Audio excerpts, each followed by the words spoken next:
midi 14h. Sud Radio, la France dans tous ses états. Le préfet de police de Paris a annoncé des contrôles dans les établissements de nuit parisiens après l'incendie meurtrier de Crans-Montana en Suisse qui a coûté la vie à 40 personnes, dont 9 Français, 119 blessés. Certains établissements français ont même décidé d'arrêter l'usage de fontaines lumineuses à l'origine de l'incendie de Crans-Montana. Quelles sont les normes en France? On en parle avec le directeur d'établissement de nuit et auteur de Ça va mal finir, Le Yarl. Bonjour. Bonjour. Bonjour Le Yarl, merci d'être à l'antenne sur Sud Radio avec nous. Vous êtes un professionnel, j'allais dire, du monde de la nuit. Donc vous connaissez bien aujourd'hui la configuration et les normes en vigueur. On se souvient, vous n'étiez pas né, ni Maud, ni vous, en 1er novembre 1970, le 5-7 à Saint-Laurent-du-Pont. Même configuration, 146 morts. Évidemment, les mesures avaient été prises à l'époque au niveau administratif, gouvernemental. Et on s'était un peu juré en France que jamais ça ne se reproduirait. Et d'ailleurs, on n'a pas eu d'incident de telle ampleur. On tombe des nues du fait que ce soit à Crans-Montana en Suisse, pays connu pour sa rigueur, son exigence, son sérieux. Eh bien, tout peut arriver partout, le risque zéro n'existe pas. Le Yarl, est-ce que cette situation peut quand même aujourd'hui en France se reproduire dans un établissement qui n'aurait pas fait le nécessaire, où il n'y a plus d'établissements qui n'ont pas fait le nécessaire? Alors aujourd'hui, ça devient extrêmement difficile de ne pas faire le nécessaire, honnêtement. Je l'ai dit dans une vidéo dernièrement où je l'explique, j'ai expliqué tout le système qu'on mettait en place en discothèque en France. Moi, j'ai vu l'évolution en 30 ans. J'ai commencé, j'avais 20 ans dans les établissements de nuit, j'en ai 50 aujourd'hui. Et je peux vous dire qu'en termes de normes, c'est un truc de fou. À organiser, c'est une organisation incroyable. Et tant mieux, parce que c'est ce qui permet justement d'éviter ce genre de drame. Alors en France, on peut jamais dire jamais, hein, c'est impossible de dire il y a 100% de chances que ça n'arrive jamais, enfin de malchance. On se donne toujours une marge, mais aujourd'hui, dans ce cas de figure, comme on a pu le voir en Suisse, c'est improbable, vraiment improbable.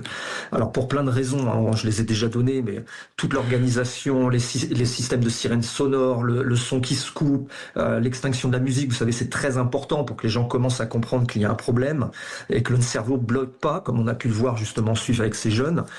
Tout est fait pour que ça n'arrive pas, parce que tout est pris en compte. Alors il y a deux échelons, Le Yarl. Il y a les normes telles qu'elles sont prévues. Là, vous nous expliquez qu'en France, elles sont, j'allais dire, mises en place dans leur version maximum, tant au niveau des matériaux, des consignes, des protocoles d'évacuation. Ensuite, il y a un deuxième temps qui est le contrôle de ces normes. On part du principe qu'un chef d'établissement, il n'a pas envie de prendre des risques inutiles, qu'il fait en sorte de respecter la loi parce qu'il sait que s'il tombe sous le coup d'un contrôle, ça peut lui coûter cher. Pour autant, est-ce que vous sentez que l'administration, que les pouvoirs publics disposent des moyens et des effectifs suffisants pour assurer un contrôle suivi et régulier? Alors, en fait, en France, vous n'avez pas le choix. En fait, c'est pas le patron qui décide quand est-ce qu'il va y avoir un contrôle, c'est la préfecture. Je sais bien, mais est-ce qu'on a les moyens? Parce que, oui. Vous voyez, une chose, c'est les textes. Ensuite, est-ce que le gouvernement, pour parler très concrètement, a les effectifs, la DGCCRF, je ne sais pas quels sont les organismes de sécurité, il y en a d'autres. Les pompiers, en général, je sais, quand on ouvre un établissement, les pompiers arrivent tout de suite pour s'assurer. Voilà. Est-ce que le suivi administratif est, j'allais dire, solide? Alors, ce qu'il faut bien comprendre, c'est qu'évidemment, on peut imaginer que, par exemple, entre les 2 ans ou les 3 ans, il y a un passage de pompiers qui va venir, avec, vous savez qu'il y a la gendarmerie, il y a la mairie qui vient, enfin, c'est comme ça que ça fonctionne. Évidemment qu'il y a toujours des moments où il peut y avoir des moments de relâche. Mais quand je vous dis des moments de relâche, ça va être des prises électriques qui vont pas être au bon endroit, ça va être des détails, mais pas des détails qui vont avoir une ampleur comme avoir mis par exemple de la mousse polyuréthane sur un plafond, où on sait que de toute façon jamais ça ne passera au moment du contrôle. Et le contrôle, vous ne décidez pas. Ils arrivent, c'est pas vous qui dites quand est-ce qu'ils vont venir. Le Yarl, quel est l'intérêt de cette mousse? C'est moins, en fait, c'est toujours un coût d'installation. C'est moins cher, c'est ça? Ça coûte rien du tout. Là, lors du contrôle en Suisse, je suis même étonné que ça passe quand même. Sincèrement, tout le monde sait que c'est hyper inflammable. Enfin, moi, j'ai pas vu ça dans les établissements de nuit depuis 25 ans. Peut-être qu'il l'avait mis après un contrôle. Il a peut-être dû le remplacer. Il a peut-être dû remplacer l'ancien. Il l'aurait remplacé par celui-là. Je suis même pas sûr de ça, parce que dans les photos qu'on a pu voir dans leur Instagram, l'installation de ces mousses, visiblement, ça a été fait en 2016-2017. Oula. Faudrait contrôler. Mais enfin, ça paraît. Aujourd'hui, ça en France, c'est impossible. Hein, je vous le dis. Si on doit isoler un mur au niveau sonore, en plus ça fonctionne pas du tout comme ça. Et c'est des plaques très spécifiques de plaques qu'on appelle roses, qui sont mis en double épaisseur et inversées. Enfin, c'est quasiment inflammable. C'est pas concevable d'imaginer que ça puisse arriver en France aujourd'hui, quoi. Quel est le protocole d'ouverture aujourd'hui d'un bar où il y a une séance de nuit avec un sous-sol? administrativement, vous décidez d'ouvrir un établissement, quel est le premier contrôle que vous avez?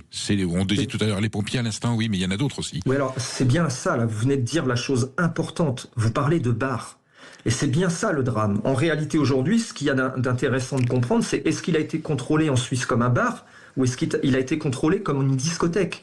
Et c'est là où tout change. C'est-à-dire que même en France, là pour le coup, on a ce problème. C'est qu'on a de plus en plus de bars qui se mettent à faire de la discothèque. Ils n'ont pas du tout la même réglementation qu'une discothèque. Pas les mêmes normes en termes d'évacuation, pas les mêmes normes en termes de système sonore et d'incendie, et pas les mêmes normes en termes de formation. Et il est là qu'un drame est possible aujourd'hui en France. C'est-à-dire qu'un bar traditionnel qui fait de la discothèque, et là je peux vous dire que dans toutes les grandes villes de France, vous pouvez en trouver. Vous pouvez vraiment en trouver. Et là, les termes de règles pour une discothèque ne sont pas respectés parce que, justement, ce sont des bars qui n'ont pas vocation d'être discothèques. Vous voulez dire qu'il y a une évolution ou un changement dans l'activité professionnelle qui impliquerait que ce soit signalé à l'administration et qui ouvre un contrôle, et qu'en fait le propriétaire du bar, il a une salle de plus ou il décide d'affecter un sous-sol. Ça commence par un peu de musique gentille et puis ensuite on fait une vraie installation discothèque et pour autant on n'a pas prévenu l'administration. C'est ça le risque. C'est ça le risque aujourd'hui. Le jour de l'an en est un parfait exemple. Le jour de l'an, tout est autorisé dans les bars, dans les restaurants. Moi j'ai vu à Rennes, il y a un immense restaurant qui a fait discothèque. Ils ont attiré des milliers de personnes, pas du tout préparées à ça, en plus parce que ça a créé un mouvement à l'entrée qui était un peu compliqué. C'est un extraordinaire restaurant sur Rennes, mais c'est pas une discothèque. Imaginez, il y a le feu. Oui. Il n'y a rien qui est prévu pour organiser une évacuation sur ce type de bâtiment en termes d'afflux. C'est le monde qui compte. C'est-à-dire qu'on n'a pas le même nombre de présences dans un restaurant ou dans un bar que dans une discothèque. Voilà. En plus, vous savez qu'il y a un problème de personnel aujourd'hui, d'effectifs, de vocation dans l'hôtellerie-restauration. Je ne veux pas dire qu'on embauche un peu n'importe qui, mais on embauche rapidement. Est-ce qu'il peut y avoir aussi un problème de comportement des employés? On voyait à Crans-Montana, la serveuse était à califourchon sur les épaules d'un autre avec la bouteille de champagne et la bougie incandescente qui touchait le plafond. Ça, c'est un comportement qu'elle n'aurait pas dû avoir parce qu'elle était salariée. Est-ce que la formation du personnel est également assurée de façon sérieuse en France? Dans les établissements de nuit, il y a un minimum, c'est qu'il y a un quota de nombre de salariés qui doivent avoir une formation adéquate pour l'établissement où ils travaillent. Vous aurez toujours des salariés qui ne seront pas dans le moule, qui ne seront pas aux formations, ça vous ne pouvez pas y échapper. Dans l'ancien établissement où j'étais, nous on avait 50 salariés, il y en avait 50% qui avaient suivi toutes les formations par obligation. C'est-à-dire que c'était comme ça que ça fonctionnait. Donc, vous savez, vous donnez la bonne réponse. Quand on voit dans un bar une jeune fille qui monte, qui fait marcher ces chandelles, ce qu'on appelle des bougies de Bengale. Oui. Je ne sais pas si vous avez vu, mais il y a 5 ans, dans cette même établissement, il y a un des barman qui signale, on le voit en vidéo, qui signale que le plafond est dangereux et qui dit à sa barmaid, attention, n'amène pas les flammes. Ça veut dire qu'il savait que ce lieu était dangereux et que cette façon d'avoir isolé était dangereuse. Moi, c'est ça qui m'inquiète. C'est que je me dis, c'est pas possible, ils avaient en plus l'info. Ils savaient que c'était dangereux, mais ils l'ont laissé. C'est un drame. Nous, ça fait avec ma femme, on dirige des discothèques depuis très longtemps, on a arrêté d'utiliser ces systèmes de feu dans les établissements de nuit. Vous savez qu'encore ce week-end, on m'a envoyé des vidéos dans les boîtes de nuit en France, où encore on voit ces feux de Bengale, on voit encore des gens mettre des flammes sur les bars. J'arrête pas de le dire, mais arrêtez en fait. Arrêtez, il y a d'autres moyens de montrer que c'est la fête. Trouvez d'autres systèmes, il y a des super systèmes à LED aujourd'hui qui existent.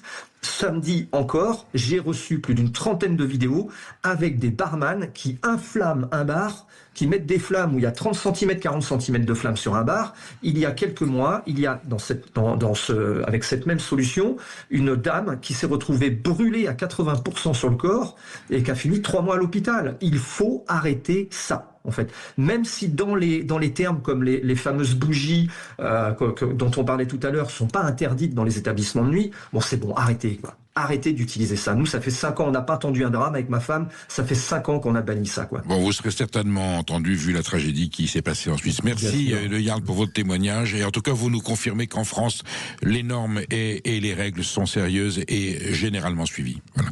Oui, merci. Bien sûr, sans problème. Merci. Alors, Perico, les dernières informations qu'on a effectivement concernant ce drame, c'est que de fait, Le Yarl vient de le mentionner, une vidéo tournée au Nouvel An 2019-2020 montre un serveur dire attention à la mousse, attention à la mousse. Le témoignage témoignage d'une serveuse du Crans-Montana qui a démissionné indique que en fait les responsables obligeaient les serveuses à monter sur les épaules de leurs collègues pour justement allumer ces feux de Bengale et faire tout un spectacle. On en connaît maintenant les dramatiques conséquences. Et puis il y a des témoignages de personnes qui étaient dans ce bar et qui indiquent qu'il n'y avait par exemple pas de sortie de secours, qu'elle était condamnée, qu'il n'y avait pas d'extincteur visible et qu'il n'y a pas eu de contrôle de sécurité depuis 2020. Et c'est sans doute l'information la plus importante et la plus édifiante qu'on peut avoir aujourd'hui. Ainsi que la personnalité du propriétaire, puisqu'on sait qu'il a eu des démêlés avec la justice sur un autre terrain que la sécurité. Mais enfin bon, je pense que nous allons en savoir davantage sur cette tragédie des Crans-Montana avec la lumière sera faite totalement, et en espérant bien entendu que cette fois-ci, c'est aux Suisses de prendre responsabilité, toutes les mesures seront prises de contrôle. Là, les pompiers et l'administration helvétique ont du pain sur la planche pour s'assurer de la sécurité des boîtes de nuit et des discothèques et des bars de musique en Suisse.